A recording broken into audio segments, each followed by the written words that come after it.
Okay, mga kapatid, mga kaibigan, ito po muli ang inyong lingkod, Resty Bernardo, dito sa Longos Kalumpit. So, dito na po tayo ngayon sa pang-lima at final na bahagi ng ating napakahalagang aralin, yung pangunahin pong tinakpan ng yung katotohanan ng kaaway, ng kadiliman. So, ito po ay marahil tatagal uli ng mahigit 20 minuto. Bago po tayo doon sa ating paksa, gusto ko muna pong magbigay din ng malinaw na yung kung ano yung damdamin ko patungkol po sa kumbaga trending ngayon. Yung pong katuruan ni Pastor Ed Lapis.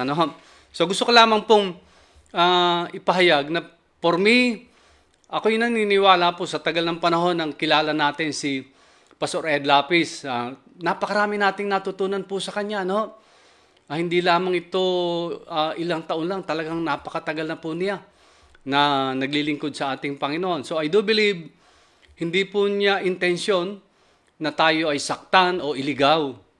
Sa aking palagay, siya po ay talagang ito'y ayon sa kanyang pag-aaral, tao sa kanyang puso na ibahagi ito sapagkat sa tingin niya, talagang ito yung katotohanan. Although, hindi naging katanggap-tanggap sa atin halos lahat. At nalungkot tayo. But sabi nga po, we should pray na malay natin kasi siya naman po ang kaibahan ni Pastor Ed Lapis. Ang nakikita ko, siya ay laging bukas sa kapahayagan ng Panginoon sa kanya na talagang tinutuklas niya ano pa yung mas malalim. Malay natin, dumating ang time na talagang makita rin niya na maipaliwanag sa atin at mabalik siya doon sa tamang ating pinaninindigan. Ngayon,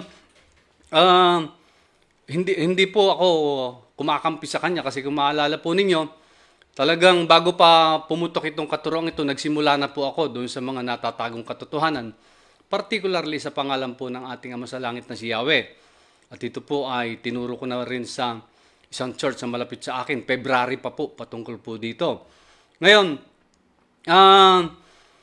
sa isang banda po, alam nyo, sa isang banda, merong buting na idulot po ito sa nakikita ko. Kasi sa nangyari po ito, parang nagising ang maraming mga leader. Nagising ang maraming mananampalataya. Patungkol dito sa katotohanan ito, sa pangalan ng ating Amang si Yahweh, na siya din ang Diyos sa bagong tipan, siya pa rin ang Diyos na lalo na ng lumang tipan. Kasi, pag pinansin po ninyo, napakarami po mga leader o tagapangaral na pinagtatanggol ngayon at sinasalungat yung katuruang ito. Pinagtatanggol nila yung pangalan ng ating Ama na si Yahweh, na siyang napakaganda po. Excuse me po. So may mga nagpapaliwanag din ngayon na ang talagang tunay na pangalan niya ay Yahweh. Now, yun yung nakita ko na nakabuti sa isang banda. Kasi, ang tanong ko lang po, bakit ngayon lang nagtuturo ang marami ng maliwanag tungkol dito? Bakit ganun naman pala na ito'y kinikilala natin na siya pa rin ang Diyos natin ngayon at Yahweh ang kanyang pangalan? Bakit pag tinanong mo ang maraming mga mananampalataya, hindi ito nalalaman? Pag tinanong mo, sino ba yung tinutukoy na doon sa panalangin na sambahin ng pangalan mo? Ano ba ang pangalan na yon? So sabi ko nga po, pag tinanong mo, marami ang hindi na iintindihan at hindi alam. Meaning, hindi natin na ituturo ito ng maliwanag before. Kasama ko doon na hindi natin nababanggit. Kaya sa isang banda, ito na yung ito wake up call sa ating lahat po. At sana, sabi ko nga po, patuloy nating ipanalangin, maging doon sa ibang mga, yung nadinig din natin na isang pastor din, pag-pray natin sila kasi talaga pong napakahalaga nito sa huling panahon na makita natin ano ba ang talagang katotohanan. So, tuloy tayo.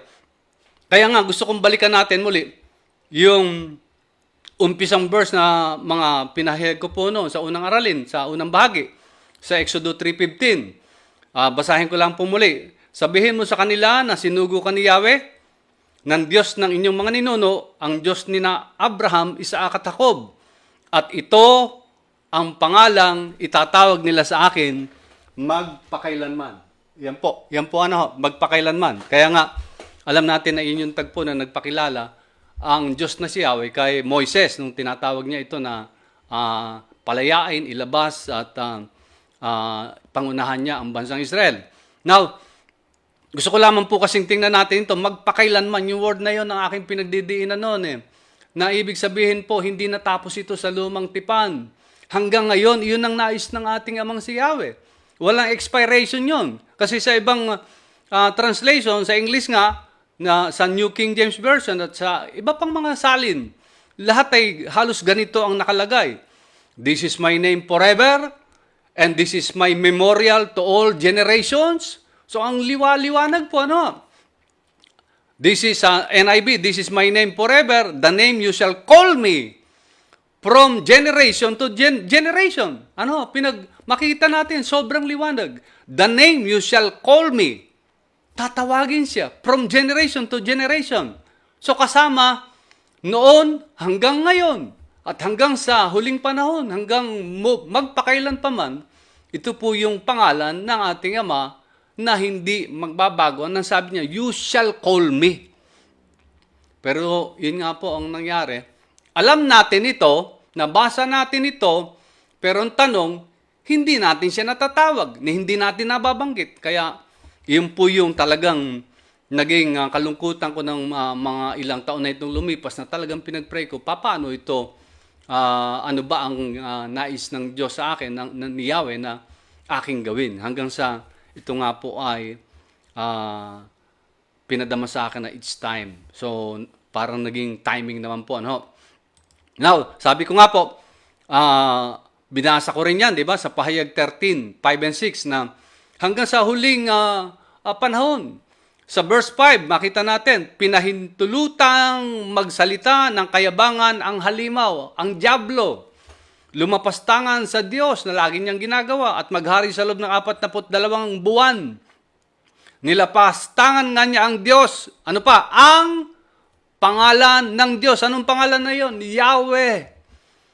Yahweh po ang pangalan na yon. Ang tahanan ng Diyos at ang lahat ng nakatira doon. So, talagang, ang tanong ko po, mga kapatid, mga kaibigan, mga magulang, sa inyo bang palagay, ano po, nagkataon lang yung mga kaganapang ito ngayon, na talagang lumalabas yung ganitong katuruan ng pagsalangsang, tahasan talagang pagsasalita, pagyurak sa banal na pangalan ng ating Amang si Yahweh? Nagkataon lang ba to? O ito'y kapahayagan na talagang nasa huling panahon na tayo? Talagang dibdiban na, talagang sukdulan na ang labanan ng kampo ng kadiliman at ng ating Ama sa langit? Dahil ito nga ay malapit na yung huling panahon. Kasabay po nung lahat ng mga pangyayari sa buong mundo ngayon. Particularly, alam natin ang pangunahing tanda ng muling pagparito ng ating Panginoon ay yung bansang Israel. So kitang-kita natin, itong mga huling, lalo itong linggo na ito, sobrang init na po ng sitwasyon doon sa Middle East. At talaga po naman na nakatakdang lusubin na ng ibang mga bansa, pinagbabantaan na ang Israel. Na talagang sila ay gagantihan dahil sa pagkakapatay po dito sa isang pangunahing leader ng Hamas. So, pati doon sa Hezbollah. Kaya, at marami po yung mga nangyayaring kaganapan sa buong mundo. Iba't iba. Palagay ko, alam naman nating lahat yun. So, ano ba po yun? Nagkakataon lang ang lahat ng ito. Tanggap nating lahat. Malapit na ang wakas. Kaya po ito ay kasama po itong mga bagay na ito, lalo na po pagdating sa pagkilala natin, sino ba ang Diyos natin? Sino ba ang Diyos mo? Ano ang pangalan ng iyong Diyos? Sapagkat napakahalaga po na tiyak mo sino talaga ang iyong sinasamba, pinaglilingkuran, ano ang kanyang pangalan. So ngayon po, balikan lang natin po yung nakaraang na aralin natin, yung pang-apat, ano po yung napagtibay natin, ano po, sa part 4. So ngayon nga po ay nasa part 5 tayo. So unang-una, nakita po natin na itinuro ng Panginoong Jesus na sambahin ng Ama nating si Yahweh. Very clear yon. Maliwanag pa sa sikat ng araw, ano po, nandidilat na katotohanan. Tinuro po ng Panginoong Jesus yan. na ang sasambahin natin si Yahweh na ating Ama. Kung babalikan po ninyo yung katuruan nung last week, kung di po niya napanood, panoorin po ninyo mga kapatid. By the way, patuloy po ako nagpapasalamat doon po sa mga nag-share o nagla-like ba yun? Ano po, kung kailangan i-like yun para mas maraming makapakinig. Kasi po, this is very timely teaching na talaga po medyo napakahalaga na makita natin ito. Tinakpan talaga po yung katotohanan ito. So, number 2, nakita po natin na yung katuruan ng Panginoong Hesus ay sinunod. Tumugon dito ang mga alagad at itinuro din ng kanyang alagad maging si Apostol Pablo. Kasi alam niyo po, yung katuruan ng Panginoong Hesus ay napaka liwanag at napakatibay na batayan nito kung paanong namuhay ang mga alagad maging kay Apostol Pablo. Kasi sila yung personal at yung talagang face-to-face na tinagubilinan ng ating Panginoon. Sila yung nakarinig ng mga katuruan, nakakita ng halimbawa, etc. So, kitang-kita natin, pag tiningnan ninyo kung paano sinunod doon sa aklat ng gawa at maging sa sulat ni Pablo, ay iyon po yung makikita natin na ang katuruan ng Panginoong Hesus ay ang pagsamba sa ating Ama sa langit. Na muli, sabi ko nga po, masama ba, hindi ba tama na sambahin ang Panginoong Hesus? Hindi po. Pero sabi ko nga po, alin ba ang mas tama? Alin ba mas malulugod? Kasi yun ang kanyang tinuro. So, dito na tayo ngayon po. Part 5 na po tayo. Final na po ito. Isasum up natin ito ng objective natin ay upang malaman natin na ipinakilala ng Panginoong Hesus ng napakaliwanag muli ang pangalan ng Ama, sapagkat kung binabasa lamang natin ito dati, pero hindi natin nakikita, may nakatakip, may nakamalalim na dapat na mahukay tayo, ano? At makikita natin. Kasi muli, sa Matthew 28, verse 20, binigyan ko po ng diin ito at ngayon din ay gusto kong makita natin. Ito yung tagubilin ng Panginoon nung bago siya pumanik at bumalik sa langit So last po ito ito yung greatest commission. Turuan ninyo silang sumunod sa lahat ng iniutos ko sa inyo. Kabilin-bilinan niya yon. Ano po? Ano yung tuturo? Yung utos ng Panginoon mismo. Ano yung inutos na yon? Sabi niya, tandaan ninyo, ako'y laging kasama ninyo hanggang sa katapusan ng panahon. So doon nakalakip yung pangako. Yung pagsunod, kung ituturo ba natin o hindi, yung kanyang mga utos. So ang tanong talaga, ano ba yung mismong iniutos na malinaw? Kasi ang nangyari po, parang medyo lihis doon sa iniutos yung ginagawa po natin. Na parang sa tingin natin ay tama, pero ang mahalaga dito, ano ba talaga yung inuutos? Kasi doon tayo susunod. Ano po? Di ba napakahalaga po noon? Ngayon, umpisahan na po natin. Para mas maintindihan na po natin. Okay. Ito po yung mahalagang kapahayagan niya. Sa Juan chapter 5 verse 43, naparito ako sa pangalan ng aking Ama. Ulitin ko po, naparito ako sa pangalan ng aking Ama. Subalit ayaw ninyo akong tanggapin. Kung may ibang pumarito sa kanya, sa kanyang sariling pangalan, siya inyong tatanggapin. Ano? Question, bakit sinabi ni Jesus na kapag may dumating sa ibang pangalan ay kanilang tatanggapin? Pero pag pangalan ng Ama ay hindi tatanggapin. Ano ba ang mayroon sa pangalan ng Ama? Nating si Yahweh. Bakit ganon? Pag ibang pangalan, madaling tanggapin. Ang sabi po, sa tradisyon ng mga Israelita, ng mga Hudyo, at sa mga historian na lumipas na mga panahon, ipinagbawal ang pagbanggit sa pangalan ng Ama na si Yahweh. Maraming dahilan. Sabi raw po, dahil sobrang banal, etc. Ano po? So, ano man ang dahilan na yun, makikita natin na hindi po tama kasi wala namang sinabi po ang Ama nating si Yahweh na ipagbawal. Kundi sa halip, kabaligtaran, ang tinuro niya, ipakilala siya at iyon ang itawag natin sa kanya. So therefore, ito po marahil ang sitwasyon ng panahon ng ating Panginoon. Kaya talagang Focus po ito, yung katuruan ng pangalan niya eh. Hindi lang natin nakita ng maayos po ito. Ano? So, tuloy natin. Punta muna tayo sa Hebreo chapter 2. Verse 11 ang nakalagay, sapagkat ang gumagawang banal at ang mga ginawang banal ay pawang nagmula sa isa, sa ating Ama sa Langit. Dahil dito hindi nahihiya si Jesus na tawagin silang mga kapatid. Lahat po yon, yung mga kapatid, yung mga mananampalataya. Ano po, ng ating Panginoon. So, kaya nga tayong lahat ay magkakapatid kung tayo po ay nagkakaisa doon. Ngayon, tuloy po natin. Sa verse 12, na sinasabi, ipahahayag ko ang iyong, ano po, basahin po ninyo, ano ipapahayag? Pangalan sa aking mga kapatid. Ipapahayag. Sa gitna ng kapulungan ay aawitan kita ng mga himno. Sino tinutukoy po doon na aawitan ng himno? Yung Ama. Kaya po, talagang napakaliwanag po nito.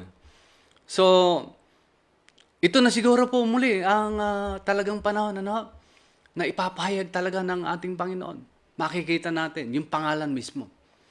Kasi kabanal-banalang pangalan po yun eh.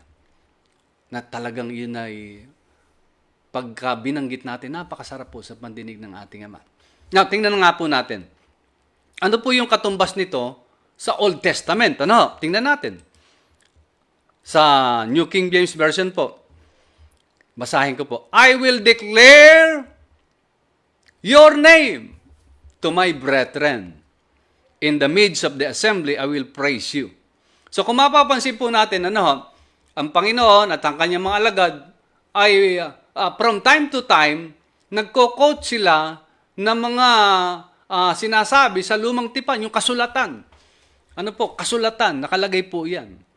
Kaya pag mahalaga nga, yung iba, ito nga po yung panahon na kung ano yung mga sinabi, titingnan natin ngayon sa lumang tipan kasi yun yung talagang batayan. Okay. So, nakita po natin. Tuloy po tayo. Ngayon, ito po yung panalangin ng Panginoong Hesus para sa kanya maalagad. Ang kinakausap niya dito ay ang Ama natin sa langit na si Yahweh. Basahin ko po, sundan po ninyo. At ngayon, ako'y papunta na sa iyo. Malapit na po siya rito dakpin kasi, di ba? So kaya malinaw po ito na talagang ang dalangin niya na ito talagang taos-puso, talagang marubdob. Iniiwan ko na ang sanlibutang ito. So lahat ng tao, sanlibutan. Ngunit sila ay nasa sanlibutan pa. Sino po yung tinutukoy na sila? Yung kanyang mga alagad, yung kanyang mga tagasunod. Ano po, nung panahon na yun, nung pagkakataon na ito. Particularly po, yung 12 alagad. Amang banal, ingatan mo po sila sa pamamagitan ng kapangyarihan ng iyong, basahin po ninyo kung ano nakalagay. Pangalan. Sa pamamagitan ng kapangyarihan ng iyong pangalan. So,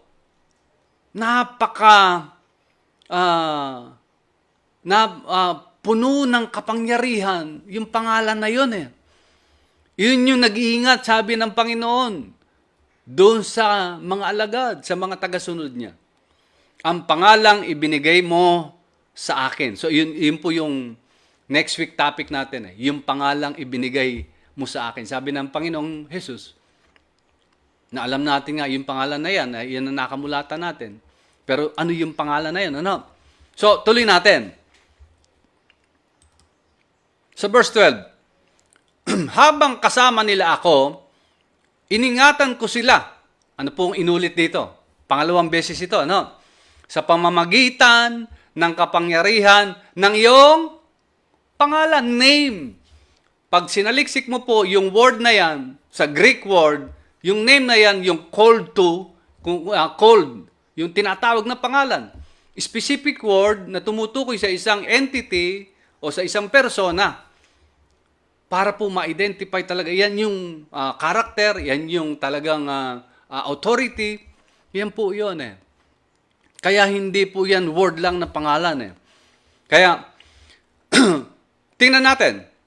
Sa verse 25, tuloy po tayo. O Amang Banal, hindi ka nakikilala ng sanglibutan. Sabi ng Panginoon, hindi ka nakikilala. Nung panahon na yun, kasi nga po, tinakpan at marahil nga, yun ang totoo na pinagbawal. Kaya pag binanggit yung pangalan na yun, talagang lalong galit na galit ang mga eskriba, pariseo, ano po, doon sa ating Panginoon kasi talagang hindi dapat binabanggit yun eh. At nakilala namang ito na ikaw ang nagsugo sa akin. Now, tingnan po nyo. Ano yung tinutukoy ng Panginoon na hindi ka nakikilala ng sanglibutan? Ano kaya yung sinasabi niya? Hindi ka nakikilala ng sanglibutan, hindi ba? Sa panahon na ito, alam naman ng mga tao na may Diyos. Alam naman ng mga tao na mayroon dapat sambahin, na ang Diyos ang may likha ng langit at lupa. Bakit sinasabi ngayon ng Panginoon na hindi nakikilala ng sanglibutan?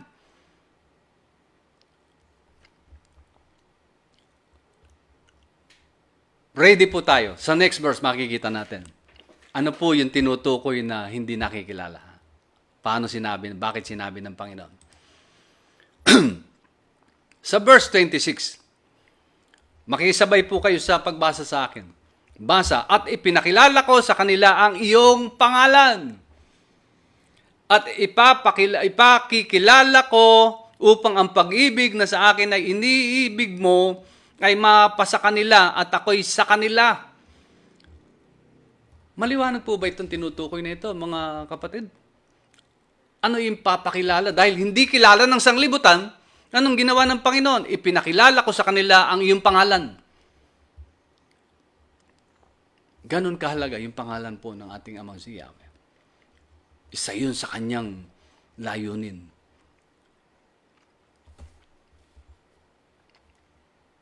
Tingnan nga po natin sa English version. And I have declared to them your name. So, isyong malaki po nung panahon na yun.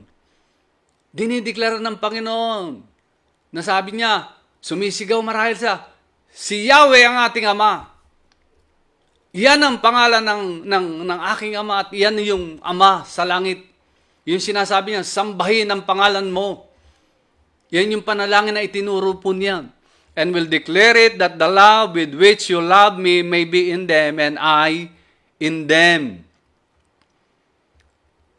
Kaya nga po, nabanggit ko na, kasama sa 10 utos yun. Huwag ninyong babanggitin ang pangalan ko sa walang kabuluhan. That is holy name, napakabanal. Ang takot lang bumanggit ng banal na pangalan ng ating Amang si Yahweh ay yung kampo ng kadiliman. Pero sa kanyang tunay na mga anak, ba't ka matatakot na tawagin at banggitin? Kayo nga po magbulay-bulay, mga kapatid. Sa tingin ba ninyo, pag tinawag mo ang ating Ama sa langit na Yahweh, sambahin ang pangalan mo, magagalit kaya siya? Pagbabawalan kaya tayo? Palagay ko po, doon tayong lahat nagkulang. Kasama po ako doon. Kaya sana makita lang natin. Kasi pag hindi po natin inamin na nagkulang tayo dito, hindi natin magagawa ito, masasabuhay ito. Wala namang masama na tayo po ay talagang maisip natin, parang medyo nagkulang nga yata eh. Tingnan nga po natin, ano pa yung itinago sa mga pakipagtalastasan ng Panginoon. Ito yung isang medyo pamosong kaganapan noong nagpunta sa sinagoga ang Panginoon. Sa Lucas chapter 4, verse 17 to 19, maliwanag na maliwanag po ito, makikita ninyo. At do'y ibinigay sa kanya ang kasulatan ni Propeta Isaias. Kanino po ibinigay? Sa Panginoong Hesus po ito. Nung tumayo siya, may kasulatan na noon. Kasulatan ni Propeta Isaias. Yung ating mga nababasa sa aklat ni Isaias. Binuksan niya ito. Nawala yung letter O. Sa dakong kinasusulatan ng ganito. Ang sabi doon. So binuksan niya yung kasulatan. Yung nakarolyo, nakabalumbon yun. Parang bilog na kasulatan.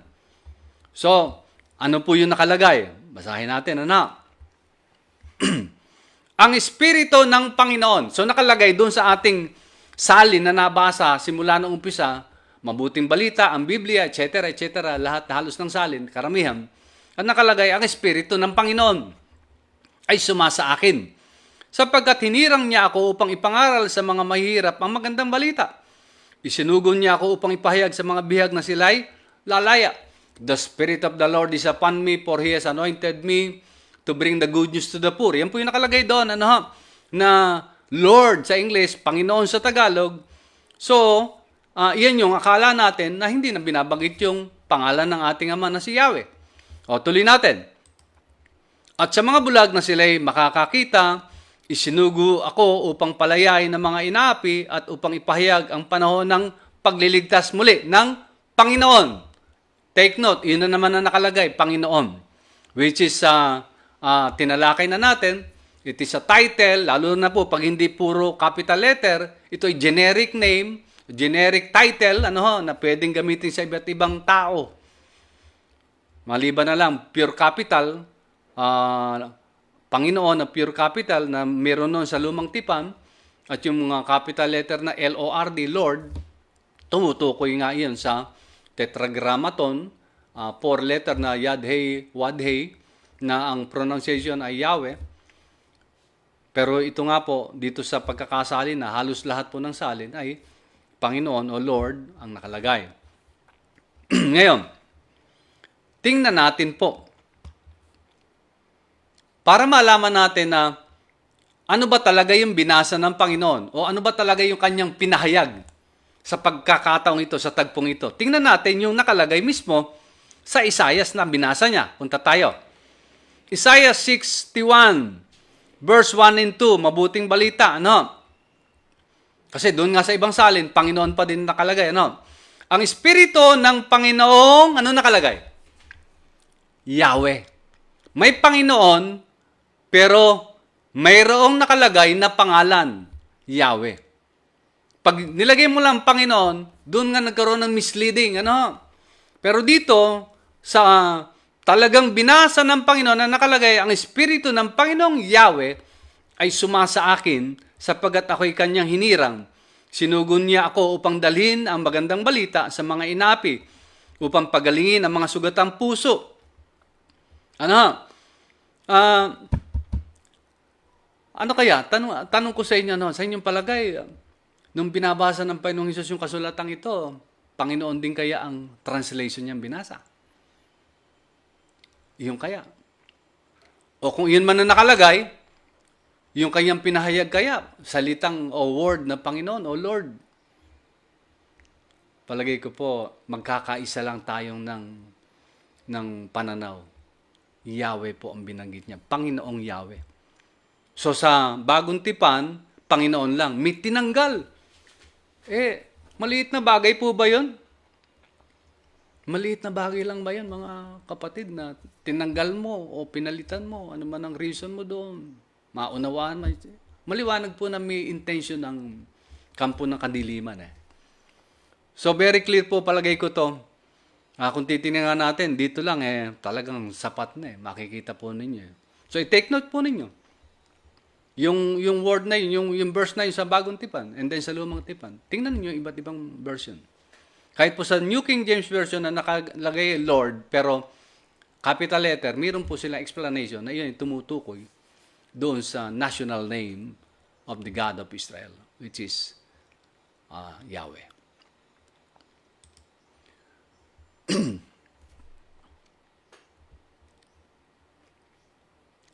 Sa huling verse po ro nakalagay, upang ipahayag sa mga bihag at sa mga bilanggo na sila'y lalaya, sinugo niya ako upang ipahayag na darating na ang panahon ng pagliligtas ni kayo po bumasa. Yahweh. Yahweh. This is the time for us to wake up, mga kapatid. Huling panahon na po. Hindi po maliit na bagay ito. Hindi ko po kayo nais na sisihin o ano pa man, magmagaling tayo. Hindi po. Pag-aralan po natin. Kasi malinaw naman po kung titingnan natin. Kayo mismo ang bumasa at pagnilayan po ninyo. Pagnilayan po ninyo. Ah, so, sapat na po ito. Marami pa pong verse, pero palagay ko sapat na po ito. Yung mula sa umpisa, sa part 1 hanggang part 4, at ngayon, ang part 5 na ito, palagay ko sapat na po. Balikan po ninyo. Kaya, yun po mga kapatid. Tingnan natin, paalala ko lang po muli. Yung tagubili niya, turuan ninyo silang sumunod sa lahat ng iniutos ko sa inyo. Yun po yung sabi ng Panginoon. Sumunod sa mga inutos. At very clear po. Maliwanag pa sa sikat ng araw. Ano ang tinuro niya? Sambahin ang Ama at yung pangalan niya, pinakilala niya.